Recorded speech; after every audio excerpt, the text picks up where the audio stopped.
Hi guys, and welcome to the fourth session of In Conversation with Hannah. Today I am joined by the amazing Damara, who is a designer of extended reality experiences and virtual fashion. Damara won the Kering Prize in 2019 and then went on to do a 3-month-long internship with Gucci. So I'm very excited to have a young creative like herself on In Conversation with Hannah today. So a lot of Damara's work centers around diversity and inclusivity. So today we're going to be talking about cultural identities, how that translates in the digital world, and how the digital fashion world's going to impact the physical fashion world. So I'm very excited, and I think we should get straight into it. So enjoy, guys.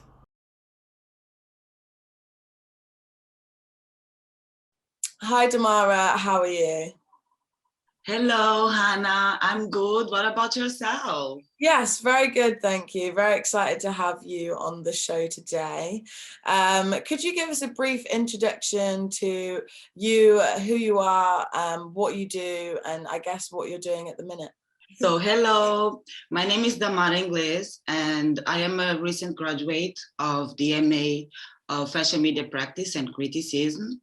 I am a self-proclaimed fashion tech cyborg, meaning that my identity towards fashion and the approach of my work towards fashion relates a lot with technology. So I am a designer of extended reality experiences and virtual fashion. So you graduated like basically straight into the pandemic. So how was that as a creative, leaving university? And I guess, we all think we're going to go straight into the industry. So what was that experience like for you? Oh my God, it was such a wild process. So I graduated, and in November, I received the Kering Award of 2019 and won. Congratulations. Thank you. And I won the internship prize to actually move to Milano and intern with Gucci's social media and copyright team. So I packed up my entire life in London of 6 years and moved to Milano in less than 2 months. I was there in late January.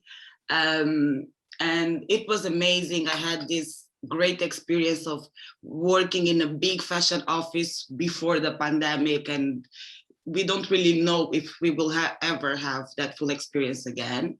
So I'm very grateful for that. I was also able to attend a Gucci fashion show when be in the control room and feel like the smell of burning cables and computers, and everyone is silent for 5 minutes of pure magic and pure beauty.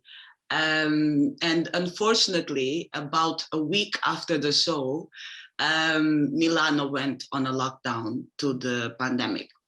So I moved back to Lisbon to be close to my family. I think that there was a little bit of the first instinct of everyone in this situation was to be with the people they love the most.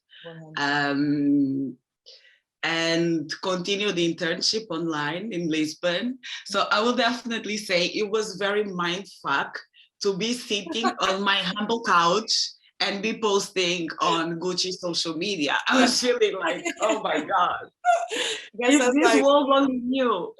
That's so, it's just not what you would expect from an internship, right? To be sat on your couch and working for such a big brand. It's like, I guess that's kind of a dream as well, in a way, to be at home with family, but also be fulfilling your dreams at the same time. But I can imagine that's like such a crazy. Not with my family. No. So after that, I started receiving some invitations. The first one was for Verizon's Fabric of Reality. Yeah. And I was invited by Matthew Drinkwater of the Fashion Innovation Agency. And it was the first briefing that I had. It was a direct opposition to COVID and to the pandemic. And the question was, how can we recreate that sensation of a fashion show virtually? How can we have those first row goosebumps, but kilometers away from each other? And it was very interesting and completely changed my practice as well, especially because of the times we're living in. I think that as a recent graduate and a young creative, every project that I make sort of takes me to the next stage of my practice as well. I'm not taking anything too serious. I'm trying to go with the flow, because I think that the people that I admire the most at least look to be going with the flow. So also because being a new field in a way specific to fashion, it's important not to limit the field and not to limit yourself as a creative of this field as well. We have to be careful, because in the fashion industry, something is gone before it even started. Something is like hyper capitalized and then the shell is thrown away, right? Yeah. So to make sure that the same doesn't happen with digital fashion, or with the layers of fashion that I interact with, I try to not to limit my work and to keep on evolving, to also keep on pushing new boundaries and creating new formulas. Definitely. I think it's quite important as a creative to go with the flow, because as you said, in the industry, things happen very quickly. One moment it's something that's right at the top, and then the next moment everyone's forgotten about it. But in terms of ourselves, I think it's important to keep growing, because if you limit yourself to the idea that I guess you're going to be a fashion designer, then there's so many different avenues you could go down that it's just going to enrich you, isn't it? Enrich you as a creative and what you can do. And I really admire everything that you've done since you've graduated. Like, insane. Congratulations on Kering and Gucci. That's amazing. Well deserved. And also congratulations on your newest project with Her Visions and Snapchat Spectacles, for pioneering their 3D tracking. That's insane. I've had a lot of fun with the filter myself, but I just wanted to ask, where did the concept start? What was the inspiration for this piece? Ooh, so the inspiration for this piece also comes from so many different places. Kazumbi means spirit,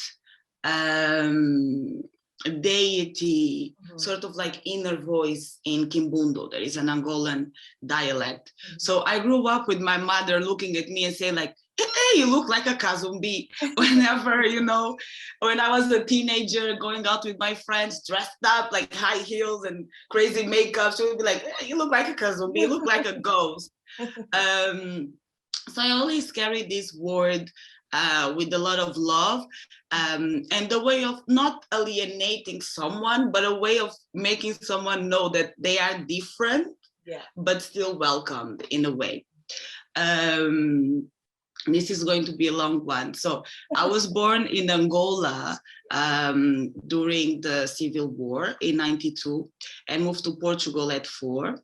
I grew up in here and always felt that pressure to absorb into both cultures, right? So at home, I had to be Angolan enough and dance well and have the rhythm and all of these things.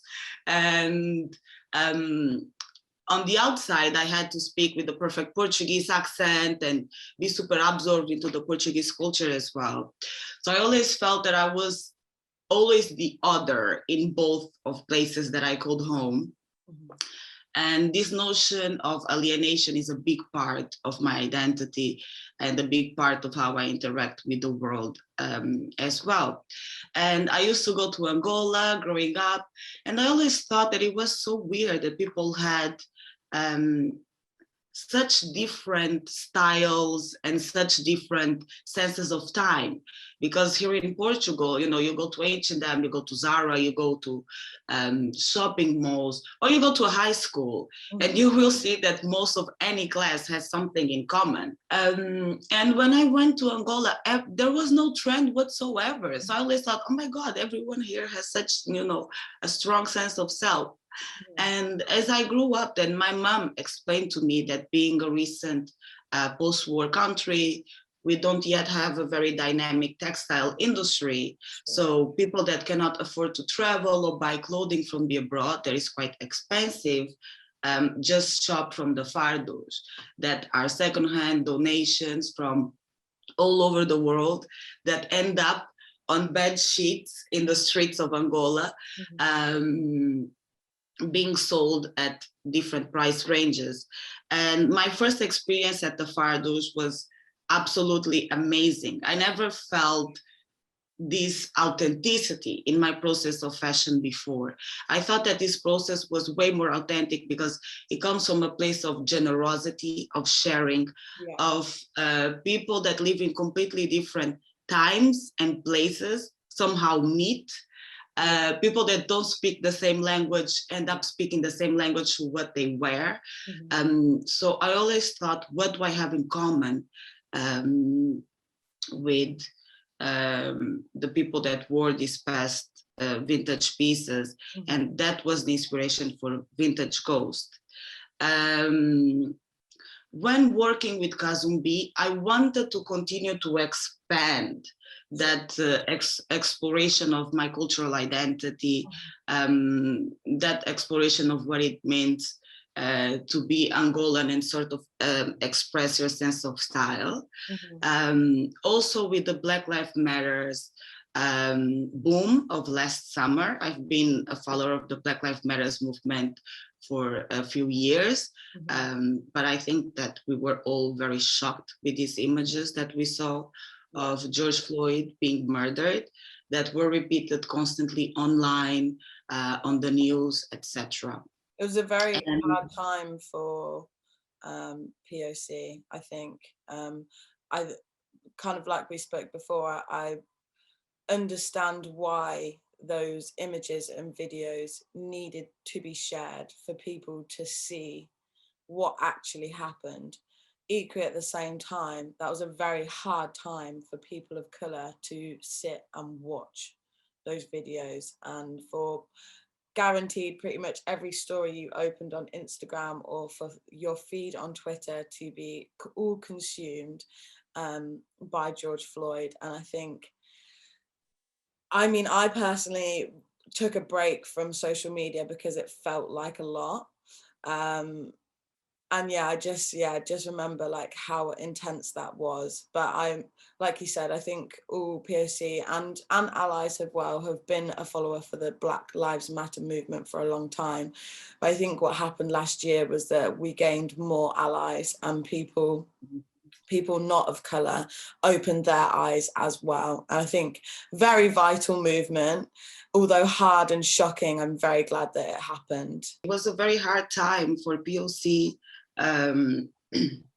As an African woman, I have African nephews and nieces, and obviously these images shock them because they're seeing people that are meant to protect them doing that. I actually have 3 nephews that were born in the United States. So this is actually very close to us in many layers. So for a while I thought, okay, I will make for the Verizon Fabric of Reality project. That was at the same time, I thought, okay, I will make my avatar completely transparent because I want to communicate this idea that there's no races in this digital era, there's no discrimination, there's no color. But then I took a step back and I really watched the movement spread from United States throughout the world, even in Angola, that is a Black majority country, that was protests that were inspired by the Black Lives Matter movement. So I decided that no, and I think it was the very first time that I made a conscious decision to say, no, I will not erase my identity to make this dialogue okay. I will not take this chance from people that look like me to see a legacy, to see something that represents who they are. So from that moment on, I decided that all my projects would somehow communicate my cultural identity, being it through the idea of fardos, being it through representing Black bodies in digital spaces and creating Black digital legacies.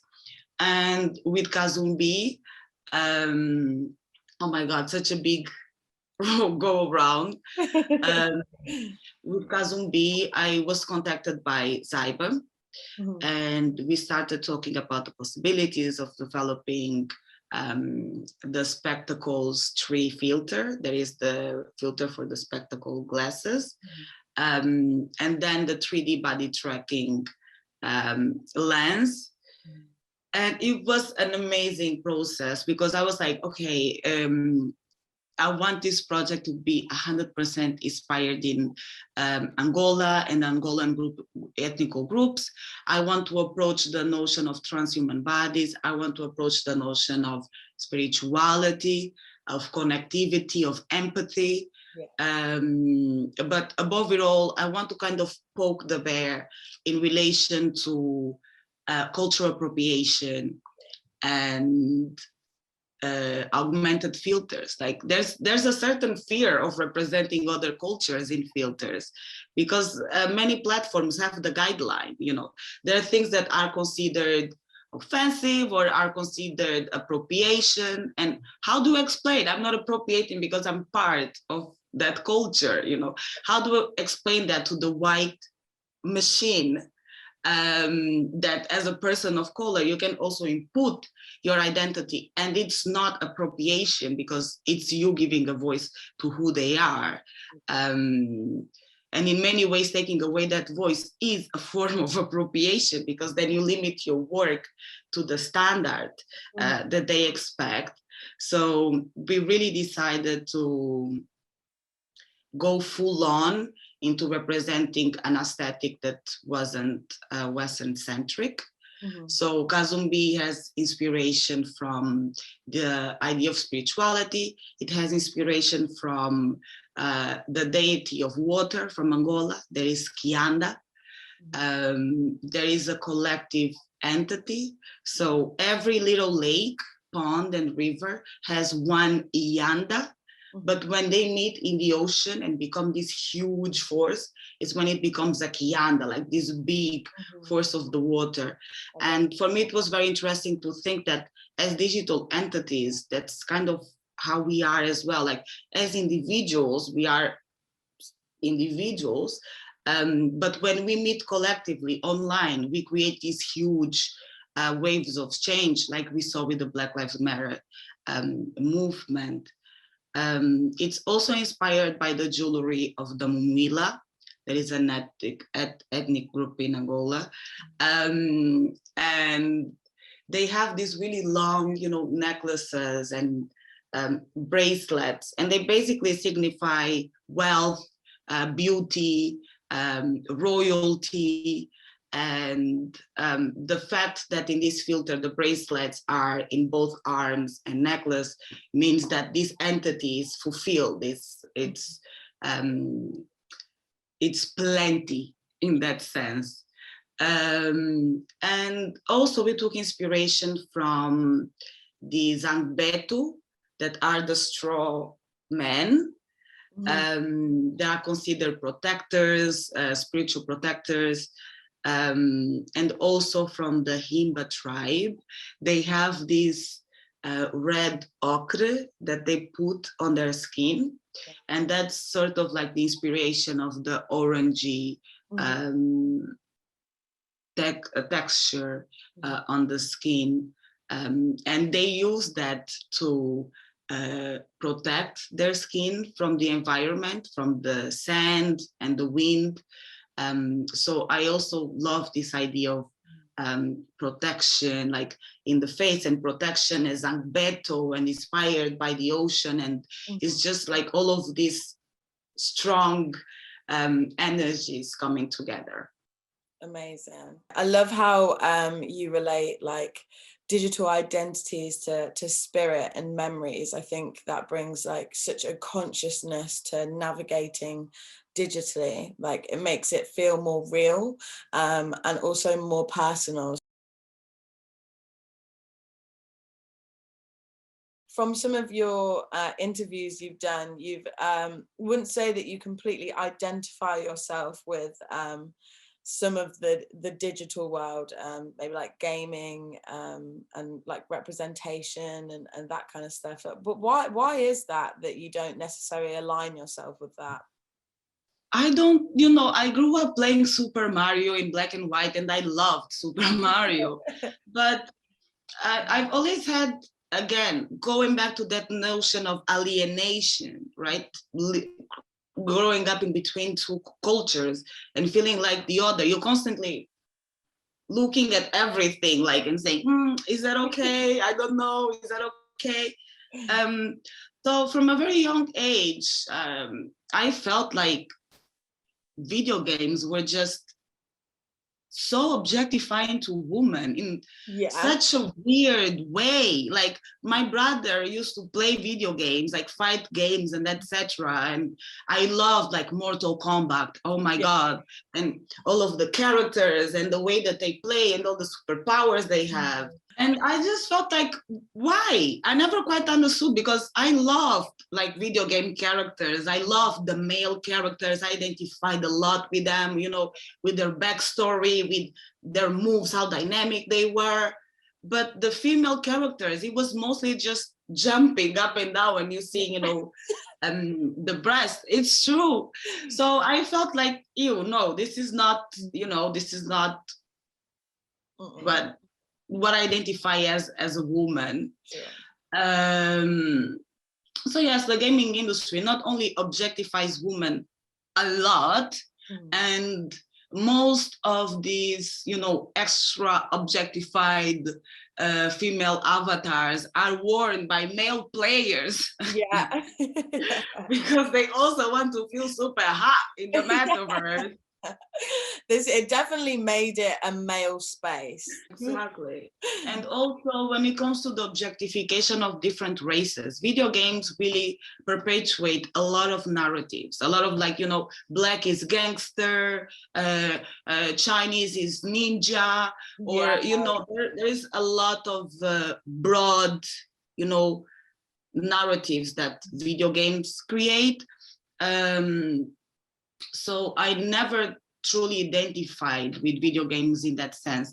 And then when I went to this amazing gaming exhibition at the Victoria and Albert Museum, there were a lot of different gaming experiences. There were some that were like teaching children how to learn, how to deal with loss of someone. There were a lot that were focused on empathy. There were like so much more useful tools in your life than robbing a car as a black man. And then growing up to be a Karen that will run away from a black man that you used to play as a child. Because the game just perpetuated that idea that, even you as a white woman, when you become a black man on that game, you are violent. So what's your idea of black bodies? It's those embedded ones into the social world where, like you said, you'll play GTA and you're portraying, but like you said, black bodies, and pairing them with such negative connotations. That in itself is building this profile of being racist. Racism will always have a shape. People will always think that people that are different from them are different from them. That's normal, For me, it's not a person being racist or not. I don't care about you being racist with me or not. I care about the structural system that subjugates me and people that look like me. But I also know that, my grandmother, she couldn't read. She was whipped on her chest when she was 12. And today I am an African woman, graduated from a top art university in the world. For her, just to know that I went to university already makes everything worth it. So this, like in my own life history and in yours as well, if you look back, you will see it, that this will change. Exactly. Yeah, that's very true. We've already begun to change it. And like you said, every day we are changing it. And You know, you are doing some amazing work, and I'm sure all your family are very, very proud.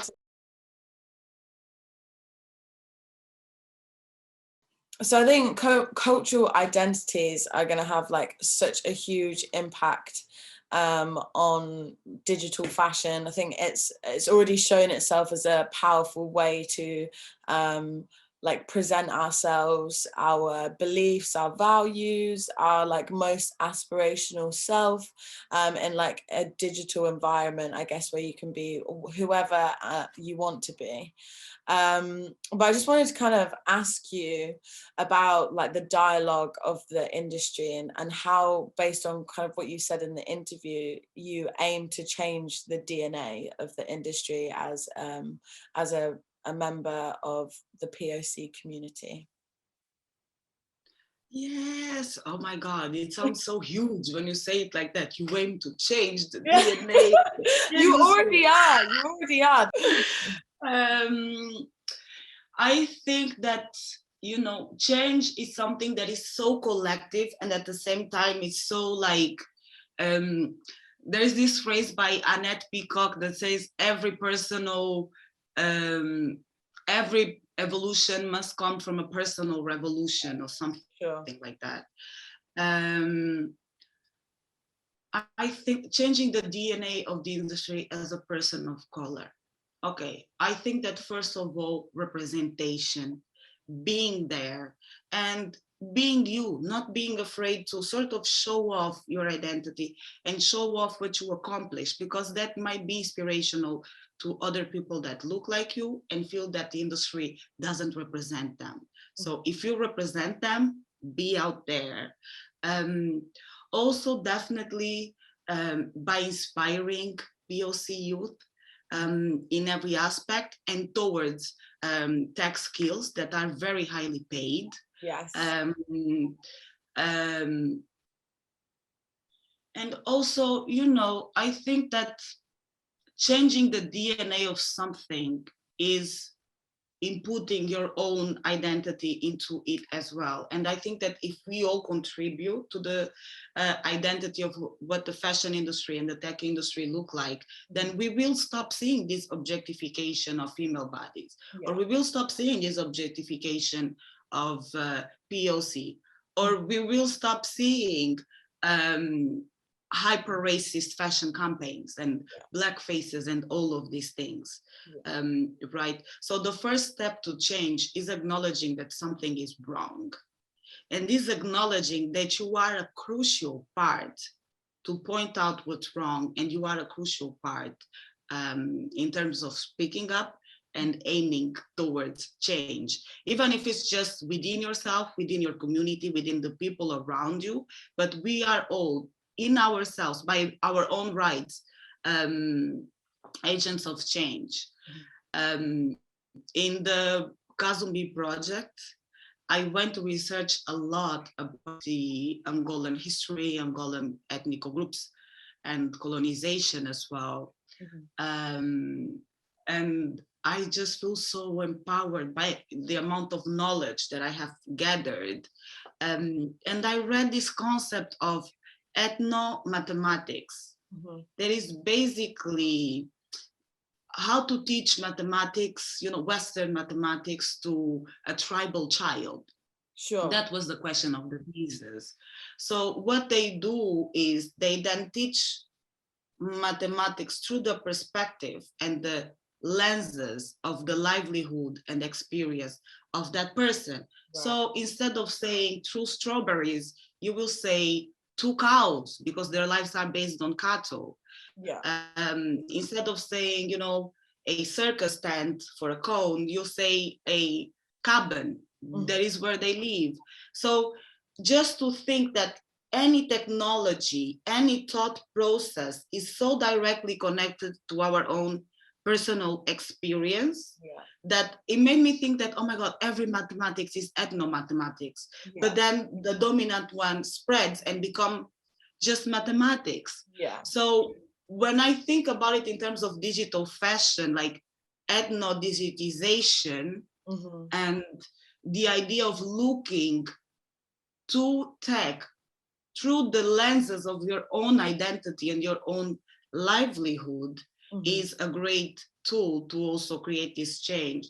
And I think that in the project of the Vintage Ghost, I went to this process of ethno-digitization where I look at tech, I interact with it, but I wanted to make sense in my brain, in my thought process, and in my cultural identity. Because why would you look or use a tool through the lenses of someone else? And it's like, it just clicks. It's so, thought process and perspective. It's like a light bulb. Oh, where have I been going?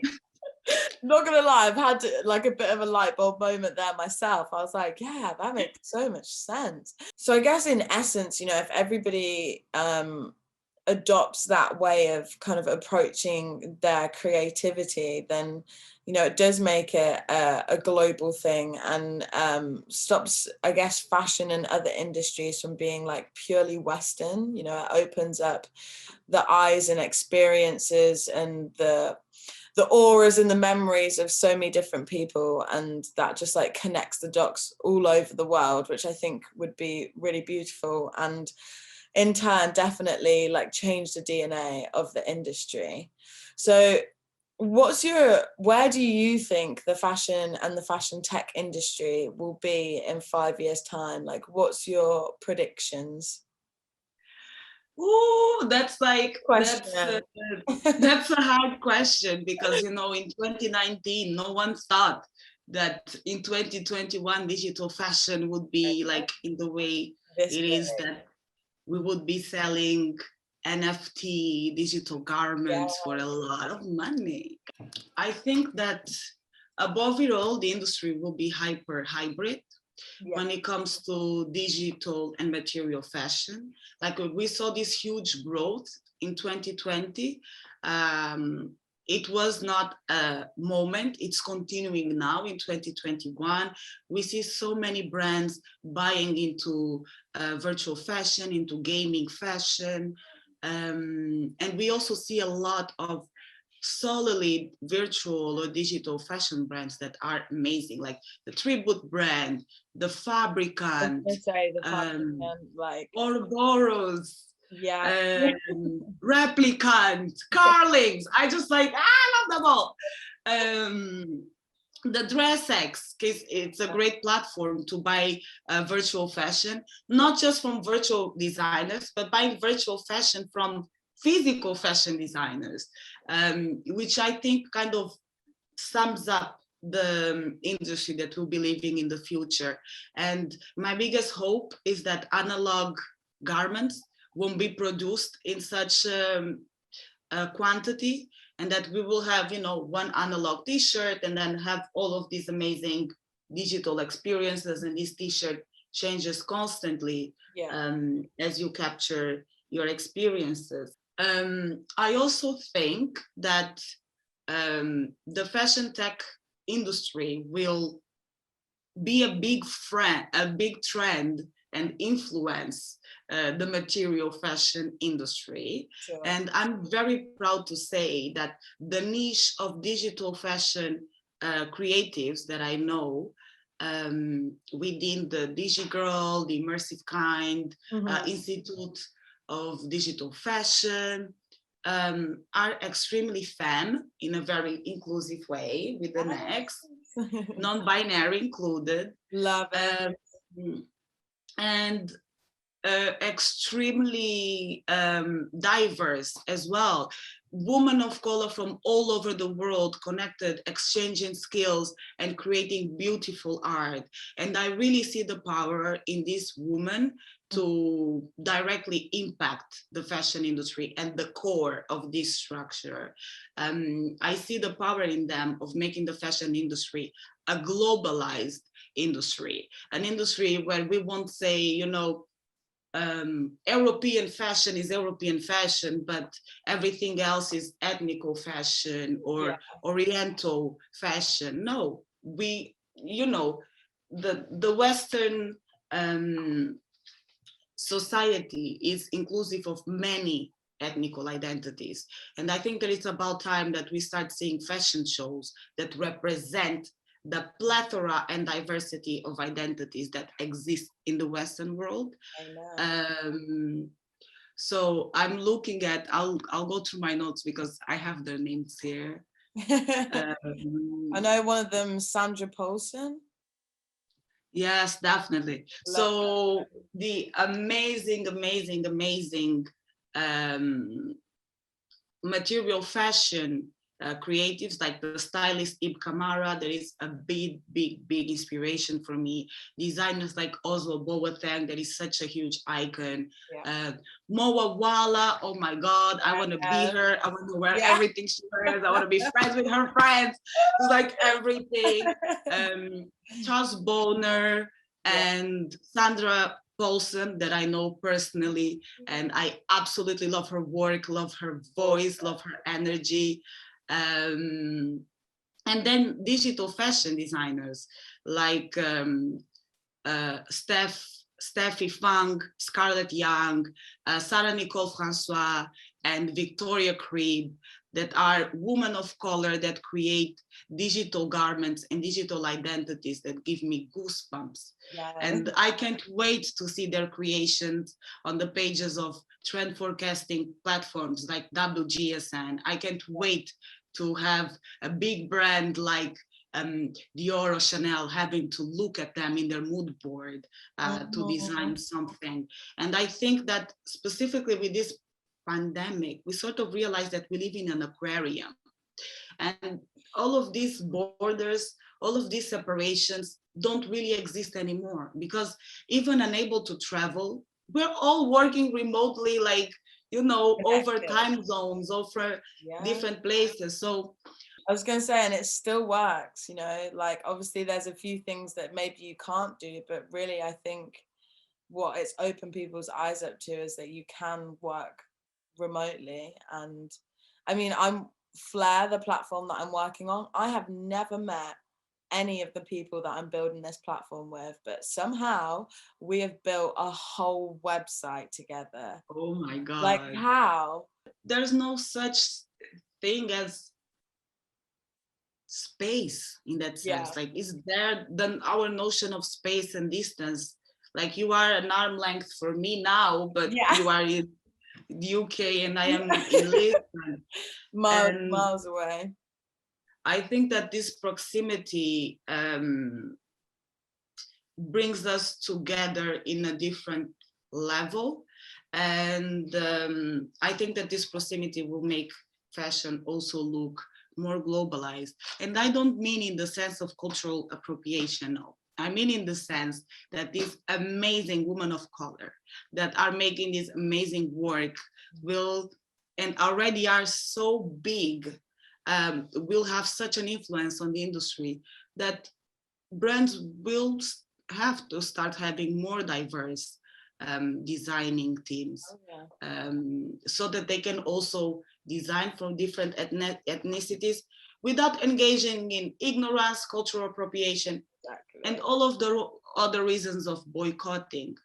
So my biggest hope is that virtual fashion and the democratization of virtual fashion, the accessibility of these tools, and the voice and strength of the woman behind them will fix some problems within the material fashion industry as well.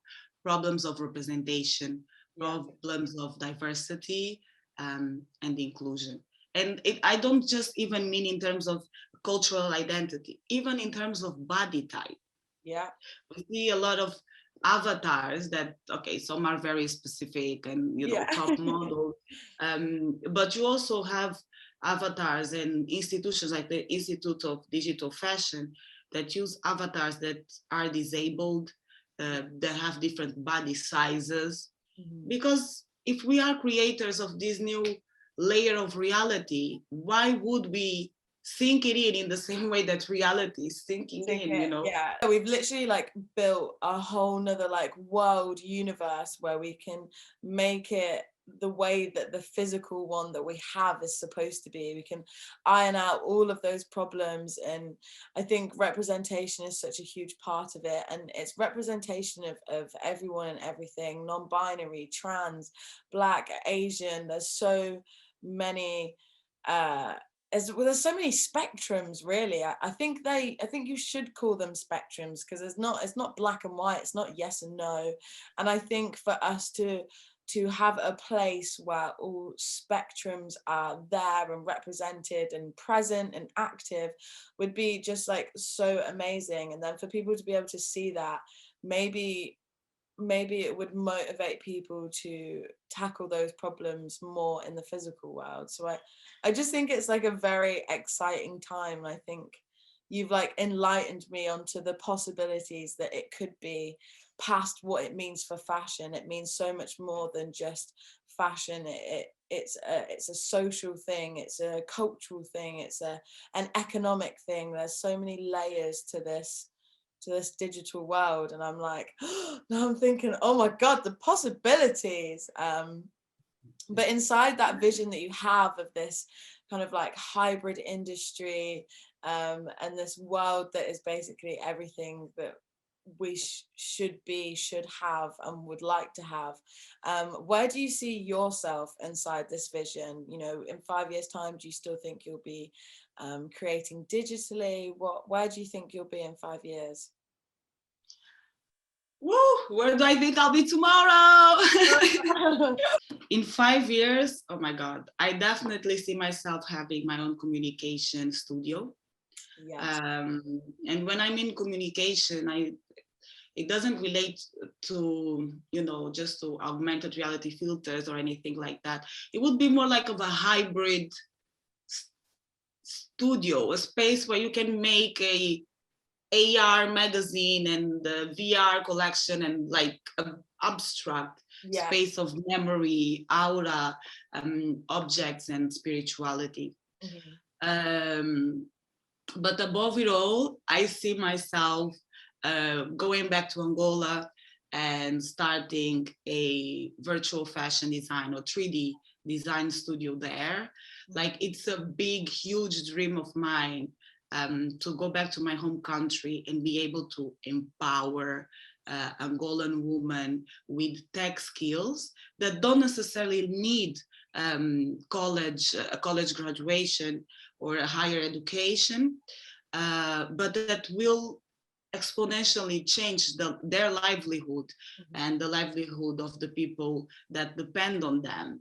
There is a lot of talk about Africa as the future of fashion production and manufacturing, which for me it's curious, because being cotton, you know, one of the biggest material that fashion uses, cotton comes directly from the heritage of colonization, right? Until these days, some of the farms that produce cotton are still farms that owned slaves. They are big farms because they retain the money of slavery and continue their work, meaning that Africa is still part of the essence of manufacturing within the fashion industry, even without being directly there, right? In a different time zone, but it's true. But now there's a lot of talk about Africa being the future of manufacturing. There was this LVMH luxury fashion convention in South Africa with Naomi and Susie Menkes, and talking about manufacturing in Africa. And I hope that we will see what already happened in for example, other continents like South America, Asia, countries like China, Bangladesh, India, and the modern slavery that is going on for a person to buy a Primark shirt for €5. So how can we stop it from being replicated in Africa? There is a continent that already has a genetic memory of being exploited. So I hopefully, you know, 3D design skills will get there before Inditex does, and this woman will be empowered with skills that will give them a dignity in their lives, and not be just, you know, another piece of an industry that is exploiting them, because when we speak about fashion, mass manufacturing in developing countries, we are directly talking about exploitation of women and children. Exactly. At the end, I think it's midway to the end of this month, I think it's 19th to the 25th, it's Fashion Revolution Week. And one of their biggest topics this year is who made my clothes. Like I said at the beginning, like, people are becoming more conscious, and I think it's a great start. Again, like you said, like, progress is always happening, and I've definitely seen massive progress in the consciousness of consumers since the pandemic. So fingers crossed we move forward on a sustainable path, and things like this slowly fade into our past.